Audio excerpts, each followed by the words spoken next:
Bana, tunamaliza hivyo the scoreboard ya mwisho, si ndio?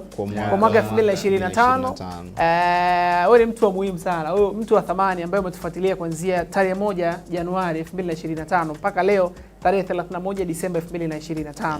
Bana, timu nzima ya The Scoreboard tumehakikisha kwamba tunakupatia taarifa mbalimbali za kimichezo na tukushukuru pia kutokana na kuchukua muda wako, si ndio? Yes. Kuhakikisha kwamba kila inapotimu saa 5:30 mpaka 7 kamili unakuwa unafuatilia The Scoreboard ya IAA Media TV. Na tuwashukuru wote waliopita kwenye The Scoreboard mwaka huu. Ya kabisa. Ndiyo. Kama umekuja kuzungumza, wageni pia, wageni. Wale wadau wetu wale, sasa siwezi kuwakumbuka sana kwa majina. Mdau asiyechuja kutokea Mabibo kule Dar es Salaam, lakini pia kuna watu kama kina Lady Sauti pia, watu kama kina nani, watu wengi of course, kina Valentina, umeona bwana.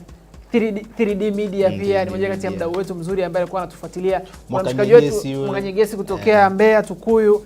Shout out sana kwako na wengine wote ambao hatuwezi tukawataja.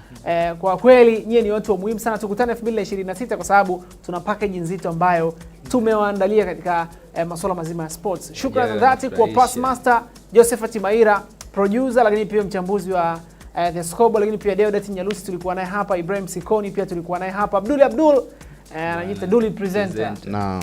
Tulikuwa naye pia ndani ya The Scoreboard. Tulikuwa na Sofia Mlawa, Raymond pia wadau wetu ambao kwa sasa hivi tupo nao.